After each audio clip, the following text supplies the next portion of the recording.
Bonjour tout le monde et bienvenue dans ce briefing du marché du jeudi 3 juin 2021.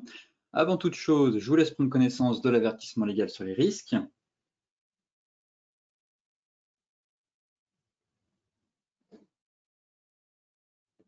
Et donc tout de suite, direction les marchés pour un point complet avec le thème de cette séance qui sera l'enquête ADP sur l'emploi privé et les inscriptions au chômage. Alors avant toute chose, hier, Wall Street a clôturé en légère hausse. Les investisseurs sous-pesaient les risques d'inflation dans l'attente de données économiques clés en fin de semaine.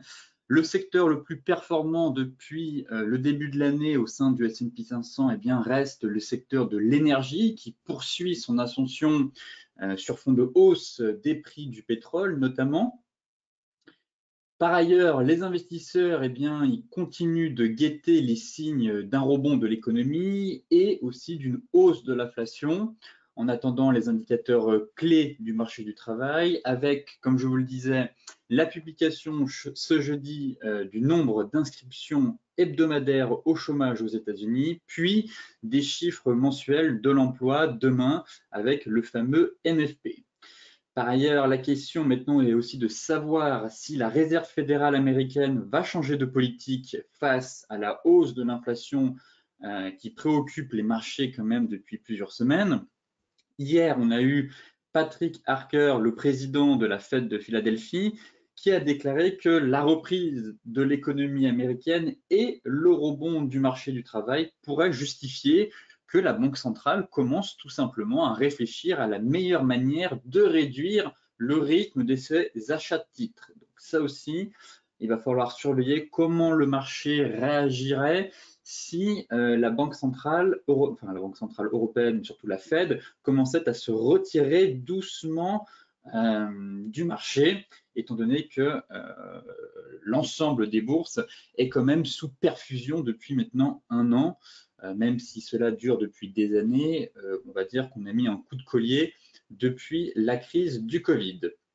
En Europe, ce matin, les bourses plutôt prudentes qui évoluent en légère baisse, l'optimisme sur la reprise continuant bien entendu de favoriser les actions, même si la prudence limite les écarts avant une série d'indicateurs assez importants et surtout les indicateurs américains très attendus cet après-midi et demain.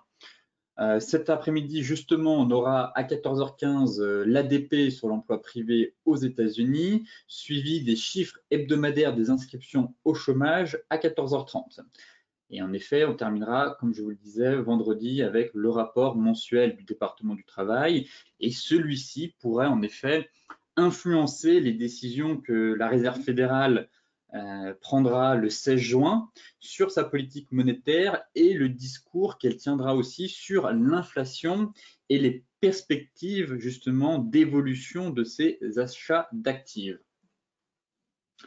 Dans son livre belge, justement publié hier, la Fed a évoqué une accélération de la reprise de l'activité aux États-Unis ces dernières semaines, tout en évoquant des tensions sur les chaînes d'approvisionnement comme sur le recrutement.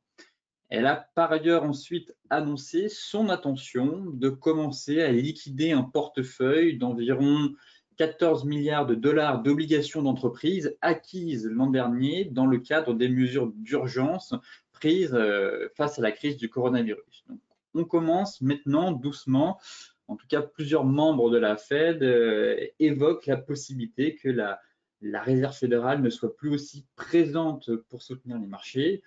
Reste à savoir maintenant comment vont réagir les opérateurs et les investisseurs, car étant donné que les marchés sont sous perfusion depuis maintenant de très longues années, si les banques centrales se retirent, les marchés pourraient perdre pied et peut-être entamer une correction si demain la Fed ralentissait les mesures ultra accommodantes qu'elle a mises en place depuis maintenant la crise du Covid.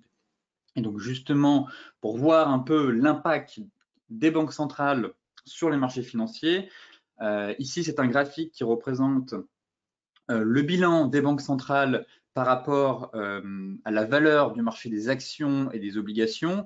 Donc ici, nous avons le bilan total de la Réserve fédérale, donc de la Fed, de la BOJ, de la Banque centrale, de la BOE et de la BNS. On obtient quasiment un bilan qui est égal à peu près, il me semble qu'on est à 27 000 milliards.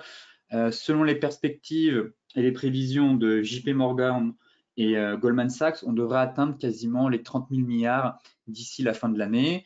Et en parallèle, nous avons la capitalisation, la valeur du marché actions et des obligations qui, elles, représentent maintenant, il me semble, quasiment 190 000 milliards de dollars. Et donc, encore une fois, force est de constater que banque centrale et marché financier, du moins la valeur des marchés, évoluent en tandem, tout simplement. Les injections de liquidités et les rachats de titres massifs de la part des institutions ont alimenté la hausse durant 2009 suite au crack lié au subprime. Mais là, on a quand même eu une explosion du bilan et derrière, on a eu une hausse impressionnante et fulgurante des marchés actions et aussi du marché des obligations depuis le bazooka monétaire qui a été mis en place en mars 2020. Et donc, encore une fois, certes, on parle de reprise économique, de fortes rebonds attendus et d'une croissance assez soutenue pour le QE et pour l'année à venir en tout cas, mais il ne faut pas oublier que cette hausse a aussi été alimentée essentiellement par le soutien des banques centrales et je ne pense pas qu'on aurait une telle valorisation des marchés financiers actuellement et des indices aussi haut perchés si les banques centrales n'avaient pas injecté autant de liquidités pour sauver les marchés financiers encore une fois. Donc, à surveiller aussi le fait de savoir si demain les banques centrales commencent doucement à se retirer, les marchés pourraient ne pas apprécier cette démarche et pourquoi pas commencer à perdre pied, hein, en tout cas voire corriger si demain les banques centrales commencent à se retirer doucement étant donné que la reprise est là et que logiquement les banques centrales ne sont pas censées être omniprésentes sur les marchés. Par ailleurs, l'inflation aussi, qui reste un thème, enfin, qui sera et qui est le thème de l'année et des mois à venir surtout. Et justement, hier, on a eu une déclaration assez importante d'une pointure de la finance, le PDG de BlackRock, donc Larry Fink, qui est quand même le PDG d'un des plus grands gestionnaires de fonds au monde, et il a déclaré que les investisseurs pourraient tout simplement sous-estimer le potentiel d'un pic d'inflation. Et selon lui, il voit le potentiel d'un grand choc d'inflation à venir et que les investisseurs ne sont tout simplement pas habitués à une inflation prolongée. En effet, Larry Fink est sur les marchés depuis 1980, donc quand l'indice des prix à la consommation était autour des 14%. Donc depuis, en fait, on a connu une baisse de l'inflation et là, on a un redémarrage. Et selon lui, il estime qu'on devrait avoir un grand choc d'inflation à venir, ce qui n'est pas dans les prévisions de la Fed. Et effectivement, on a eu la hausse des prix à la consommation le mois dernier aux États-Unis qui s'est accentuée avec, en avril avec les craintes justement que cela pourrait apporter sur l'emballement des prix, contraignant la Réserve fédérale peut-être justement à resserrer prématurément sa politique monétaire. Donc là, sur une année roulante, on a atteint les 4,2%. Et donc, l'inquiétude concernant la hausse de l'inflation s'est déjà infiltrée dans les marchés américains. Comme je vous le disais hier, on a quand même le coût des marchandises qui a explosé, y compris le bois de construction, l'acier. Enfin bref, on a une flambée générale sur les matières premières. Et face à ça, eh bien, les banques centrales pourraient être aussi amenées à réévaluer leur politique si la hausse des prix devenait une préoccupation. Pour rappel, la Réserve fédérale s'est quand même engagée à maintenir des taux proches de zéro à court terme et elle a aussi indiqué qu'elle tolérait une inflation supérieure à son objectif de 2% pour justement compenser la période où elle est passée sous ce niveau. Et en outre, la Fed a aussi dit à plusieurs reprises qu'elle s'attendait à une poussée inflationniste de courte durée, donc ce qui est le cas actuellement, mais qui ne serait pas de nature à la contraindre à modifier sa politique monétaire. Donc là, ça va vraiment être un élément à surveiller aussi, le thème de l'inflation, car selon la Fed, elle estime que cette poussée inflationniste est seulement de courte durée et que derrière, ça va retomber, alors que le PDG de BlackRock, Larry Fink, lui, ne voit pas la chose de la même façon et estime au contraire qu'on pourrait avoir une inflation prolongée au cours des semaines et des mois à venir. Donc, un des grands thèmes de cette année aussi qui pourrait faire un peu flancher les marchés, l'évolution de l'inflation au cours des mois.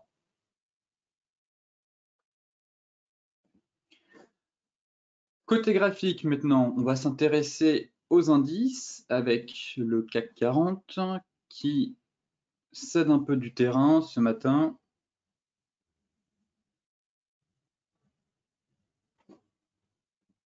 Dans l'attente des données sur l'emploi cet après-midi et du fameux NFP. Donc, on ne devrait pas vraiment prendre de grosses directions dans les heures qui viennent. Où en sommes-nous? Ça reste haussier toujours, hein. Là, on corrige légèrement ce matin. On approche de la fameuse zone que je vous évoque, en tout cas qui m'intéresse pour un repli de marché, à savoir la zone des 6575, 6590 points. Mais pour le moment, en tout cas, pas d'inquiétude. Léger repli ce matin sur le CAC, mais bon, pas de chandelier de retournement, pas de signe d'essoufflement. Donc, pour moi, il est encore un peu trop tôt pour envisager un scénario baissier sur le CAC 40. J'aimerais bien, en tout cas, que les prix rejoignent ma cible clé, ma zone de prix, en tout cas, pour commencer à mettre en place une stratégie vendeuse. Mais pour l'heure, en tout cas, ça reste haussier. Les prix sont orientés à la hausse, des plus bas et des plus hauts de plus en plus haut, une sortie de range. Et pour le moment, en tout cas, la Kijun qui vient, elle, soutenir les prix. Donc, pas d'inquiétude et pas d'alerte baissière, surtout pour l'instant. Donc, on verra dans les prochains jours l'évolution des prix, mais j'aimerais quand même avoir une dernière vague de hausse pour aller chercher encore 50-70 points et ici commencer à mettre en place en tout cas des stratégies baissières sur l'indice 440. Mais sinon, pour l'instant, pour moi, il est encore un peu trop tôt pour penser à mettre en place ce type de stratégie. Donc, on verra bien l'évolution des prix dans les prochains jours et les prochaines heures.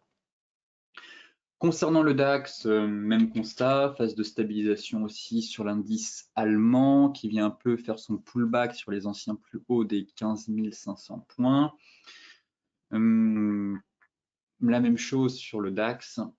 J'attends aussi, ce serait très propre graphiquement d'avoir un retour des prix sur ma borne haute juste ici de mon canal. On est quasiment venu le taper.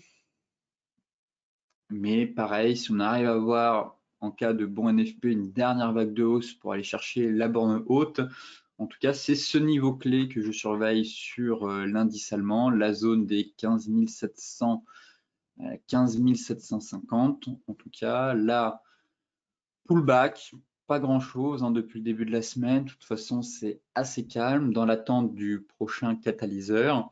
Mais effectivement, si les données sont plutôt bonnes, voilà, l'objectif serait d'aller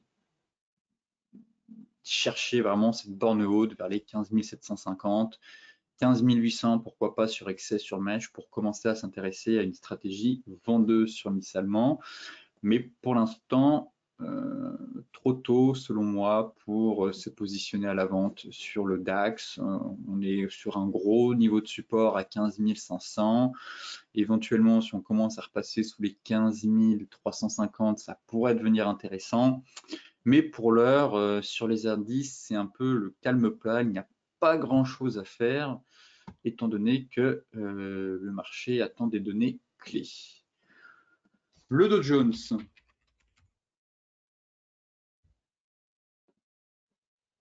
Pareil, ça monte en crabologie, des petites hausses, on a du mal, on hésite, on se tâte un peu, le marché se cherche. Dans un range, toujours. Bon, trop tôt, pareil, selon moi, pour se positionner à la vente. Pour acheter, on est au-dessus d'une résistance. Sur les indices, c'est vraiment le calme plat, comme je vous disais. Pas grand-chose à faire en tout cas. Toujours une évolution dans ce range, soutenu par l'oblique. Pareil, si on a un petit rallye avec le NFP, pourquoi pas aller chercher un peu plus haut, hein. Les marchés américains quand même surperforment largement l'Europe, quoique actuellement l'Europe et de manière générale le CAC surperforme le marché américain à court terme, tiré notamment par le luxe. Mais là, sur l'indice américain, selon moi, j'attendrai tout simplement soit la cassure des anciens plus hauts pour aller chercher une nouvelle accélération, soit en cas de déception demain, voire même cet après-midi, si on ferme un chandelier assez baissier, un avalement, une structure vraiment de baissière, et bien pourquoi pas revenir sur les 34 200. Mais pour l'instant, en tout cas, il y a vraiment très peu de volatilité sur les indices. On monte un peu en crabologie doucement. Donc j'aimerais bien qu'on arrive à rallier vraiment la borne haute pour prendre une décision assez claire sur l'indice. Et en données 4 heures, alors je vais retirer l'Ishimoku. Assez calme, il me semble que les futurs en plus sont en légère baisse ce matin. Mais pas grand-chose à faire selon moi sur les indices. Il faut encore patienter pour saisir des opportunités. Sur le Forex, c'est exactement la même chose. Finalement, l'euro-dollar, comme je vous le disais, est dans un range. Il nous a fait une fausse sortie. Il a tenté une incursion sous les 1,2180, mais c'est pas passé. Effectivement, on est quand même sur une grosse zone de prix là. 1,2180, 1,2170. Pour moi, on n'est pas vraiment dans un biseau. Donc je vais l'enlever. On est tout simplement dans un range, dans l'attente du NFP, encore une fois, mais pour moi, je verrais bien une phase de consolidation dans un range et d'attendre la cassure d'une des deux bornes qui devrait donner le coup d'envoi du prochain mouvement directionnel. Pareil, sur l'euro, pas grand-chose à faire. Gros support vers les 1,2180, 1,2170. Effectivement, si on a une belle clôture, on va aller chercher le plat qui jaune, puis revenir derrière sur les 1,2050. Et sinon, consolidation dans un range. Et j'attendrai la cassure des 1,2250 pour aller chercher mon objectif vers les 1,2325. Mais pareil, l'euro depuis le début de la semaine hésite, évolue, hésite tout simplement, se cherche, n'évolue pas dans une direction claire en tout cas. On est vraiment dans un range et le marché attend patiemment les données sur l'emploi américain. L'euro NZD, pareil, dans un range, on va faire un peu un tour d'horizon sur plusieurs paires de Forex, mais c'est assez mou le Forex. Il n'y a pas beaucoup d'opportunités à part les paires en CAD sur le dollar canadien, l'euro CAD, l'USD CAD, comme je l'évoquais en début de semaine. Mais sur l'euro NZD, dans un range aussi, le marché se cherche pour l'instant. On a du mal à faire un redémarrage haussier. On est vraiment dans un range technique selon moi. Là, on se situe un peu au milieu de nulle part. Donc, encore une fois, j'attendrai soit un retour sur la bonne haute. Là, on a fait un excès haussier ici. Mais j'attendrai vraiment un retour sur la borne haute et voir si on n'a pas un joli changé de retournement pour tenter une nouvelle fois une nouvelle rotation des prix vers la borne basse.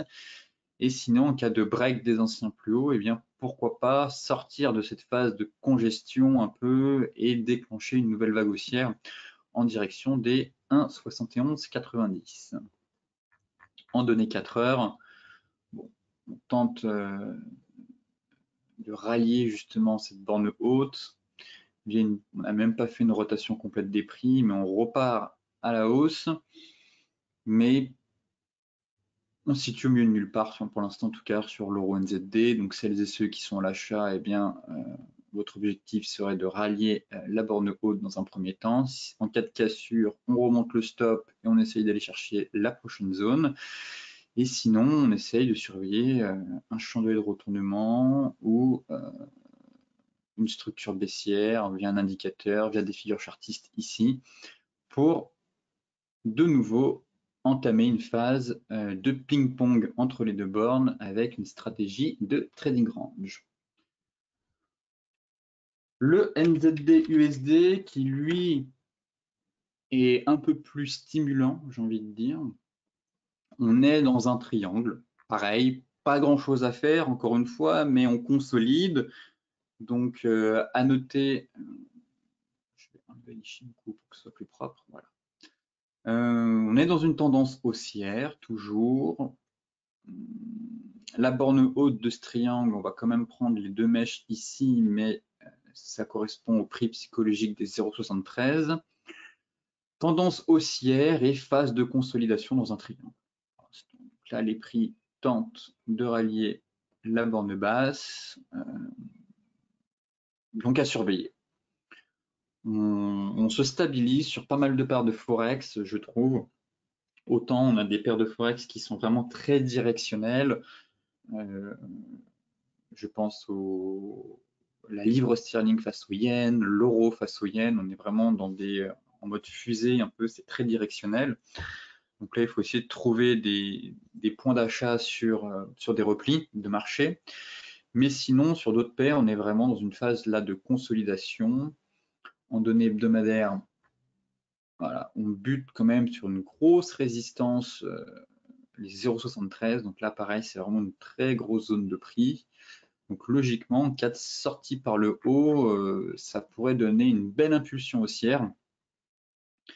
J'attendrai quand même la cassure des 0,73, même si là j'ai mis ma borne haute aux alentours des 0,70-90, mais juste pour éviter un bull trap, en tout cas si on a une sortie par le haut, une clôture au-dessus des 0,73 pour aller chercher par contre les 0,74-64, et ça fait quand même un ratio qui serait plutôt convenable et assez décent, j'ai envie de dire, sur cette paire de Forex. Donc voilà mon plan sur le NZD USD. Surveillez tout simplement la sortie de ce triangle. Et bien entendu, une sortie par le bas est tout aussi envisageable. Le gold, qui cède un peu du terrain lui aussi, dans un range. En données journalières, finalement, les 1905, ça passe pas.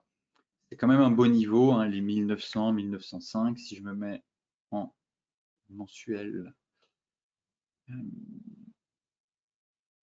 je peux l'enlever. Voilà, ça correspond au plus haut de août et de septembre 2011, donc on est pile poil dessus. Du moins, on travaille ce niveau pour l'instant. Forcément, c'est un gros morceau à passer, mais j'estime que si le marché réussit à franchir ce niveau, je garde en tête un objectif à 1960 $. Et pour l'instant, pas grand chose sur le gold, en tout cas, ça consolide, donc je surveille la cassure nette avec une belle bougie des 1905. Et sinon, on est bien parti pour évoluer dans un range, en tout cas, consolider juste ici, dans un range à court terme, donné 4 heures. Donc voilà, je ne serais pas étonné d'avoir un retour sur les 1886, 1883. Pourquoi pas essayer de surveiller en données horaires éventuellement des signaux de retournement pour essayer de se positionner sur la borne basse, ou une cassure Tenkan Kijun. Donc là, le nuage n'a pas twisté en plus, donc on est vraiment dans une tendance haussière. Et si rapidement on arrive à avoir une cassure Tenkan Kijun et que Chikou est libéré de tout obstacle, eh bien on aurait potentiellement un signal haussier sur le gold, et donc cela permettrait de se positionner sur le marché. Donc pareil, encore une fois, à surveiller si les prix arrivent vraiment dans les prochaines heures à délivrer une bougie flux qui clôturait au-dessus des 1900. ce serait un signal en tout cas précurseur pour une poursuite de la hausse. Le marché pétrolier avec le Brent qui poursuit son ascension suite à la cassure de son triangle. Je reste toujours haussier sur le marché pétrolier. On cède un peu du terrain. Ce matin, on évoluait en hausse, mais ça reste très haussier. On pourrait très bien venir effectuer un pullback avant de repartir. Prochaine résistance à 0 à 72,45. On s'attaque quand même à une zone chaude, effectivement. Le plat du nuage, Chikou qui est dans les prix, mais effectivement, voilà, on est sur un gros niveau en mensuel. Mais si on parvient en tout cas à se libérer, eh bien, sur cette unité de temps, Chikou sera libre de tout obstacle et donc on pourrait véritablement avoir une belle impulsion haussière sur le pétrole. Donc, en un mois à surveiller, on travaille vraiment 72,45 en tout cas, c'est la grosse résistance à franchir. En données hebdomadaires, bon, on est déjà libre de tout obstacle. Travail, voilà, les anciens plus hauts ici.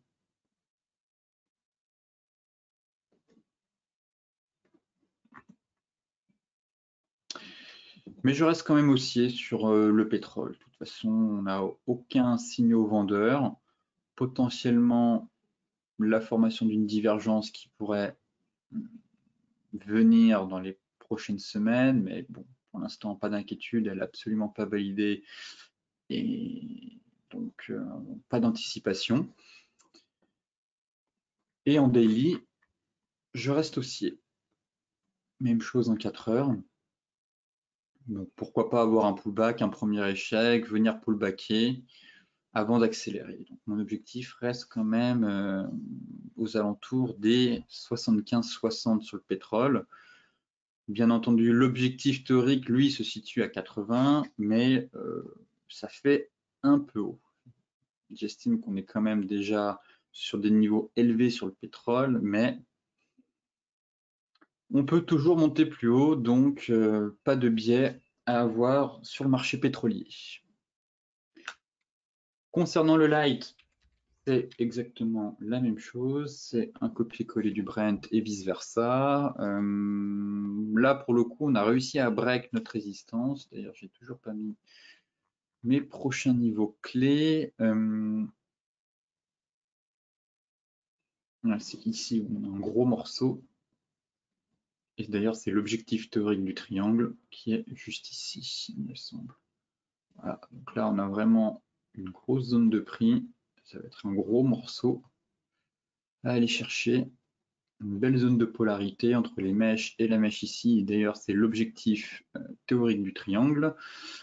Et entre-temps, on a des niveaux intermédiaires de prix par ici. Oh, j'en ai déjà un, vers les 71,50 à mon avis. Et le deuxième qui se situerait plus par là, vers les 74,70.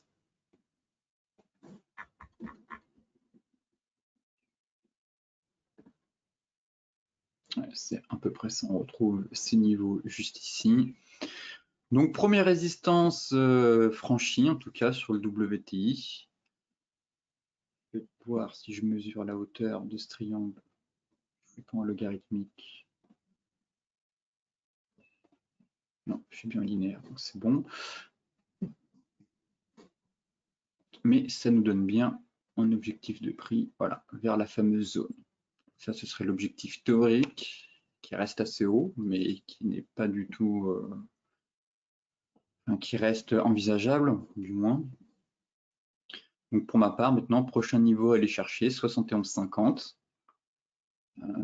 Si on atteint ce niveau, on remonte son stop, ainsi de suite, juste en dessous. Dès qu'on break les 71,50, pareil, on remonte son stop et on essaye d'accompagner le marché le plus loin possible jusqu'à avoir soit un essoufflement ou des signes qui pourraient, montrer que le marché commence à manquer de carburant et pourrait commencer à entamer un mouvement correctif. En tout cas, pour l'heure, le flux reste acheteur.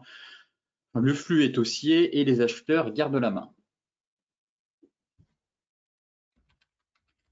Pour terminer ce briefing, le Bitcoin qui réalise mon scénario haussier. Pour rappel, j'évoquais en début de semaine de nombreux points techniques, que ce soit en mensuel, en hebdo, en daily, même en logarithmique, qui me disaient que on avait un creux de marché derrière nous et que pour ma part, j'anticipais une reprise haussière en direction des 44 850. Et pour l'instant, le marché a bien envie de reprendre de la hauteur.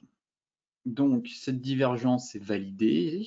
Là, on a un peu cette espèce de double creux, mais c'est surtout la sortie de triangle que l'on guettait en début de semaine. Et ça se confirme, en tout cas. Ça se confirme. On a eu du flux ce matin. C'est vrai qu'on n'a pas beaucoup de volume.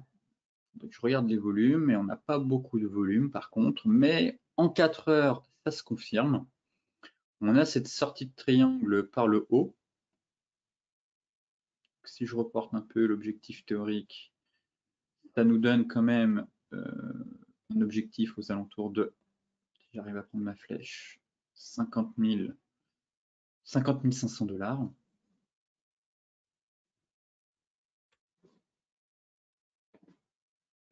Mais tac, ce serait ça, les 50 500. Ça reste un gros niveau. Pour ma part, premier objectif, ce serait les 44 850. Bien entendu, l'objectif, ce serait les 50 500. On va commencer à aller chercher les 40 800, ce sera déjà pas mal. Et les 44 850, ce sera déjà très bien. Après, je passerai peut-être pas neutre, mais en tout cas, on peut toujours aussi avoir aussi un bull trap ici. Mais je reste quand même dans ce scénario haussier à venir et de reprise haussière. Si on passe sur une unité de temps, ouais, ça va être compliqué. Ça va être compliqué, les 50 500. Déjà là, les 40 800, ce serait c'est le premier objectif, mais ça reste un gros palier. Mais là, ça va se corser. Honnêtement, c'est pour ça que je vise 44 850 et pas les 50 500, même si c'est l'objectif théorique. Toutefois, l'analyse technique n'a pas toujours raison. Là, ce qui m'inquiète, c'est qu'on a un très gros niveau ici. Le plaquis de jaune s'est mis pile poil sur ce niveau et qu'on va avoir la moyenne 50 à terme qui va arriver juste ici et qui va renforcer cet énorme niveau de résistance. Par ailleurs, ça correspond aussi aux 50% de la dernière vague de baisse. Donc, Fibo, ici on prend depuis les points hauts, c'est quoi? Bon, on est à mi-chemin, entre les 38,2 et les 50. Et la vraie vague de baisse, pardon, c'est celle-là. Donc voilà, gros niveau Fibo, gros niveau de résistance, MM50 qui devrait arriver logiquement doucement sur ce niveau. Donc on pourrait échouer une première fois, retomber sur 40 800 avant de repartir. Mais en tout cas, le marché plaide pour un creux de marché à court terme. Et cette sortie de triangle suggère tout simplement, donc à valider aussi en données daily, même si en données 4 heures, on a des signes plutôt encourageants. Mais en tout cas, ça plaide, comme je vous le disais, cette sortie de triangle en tout cas suggère une reprise haussière pour aller chercher les 40 000 et derrière, moi je vise les 44 850. Donc, on fera le point demain pour savoir si, oui ou non, le marché a bien confirmé notre sortie de triangle qui nous invite à une reprise haussière sur le Bitcoin. Écoutez, sur ce briefing des marchés touche à sa fin. Je vous souhaite une excellente journée, de très bons trades. Et donc, on se retrouve demain pour faire un point complet sur l'ensemble des marchés.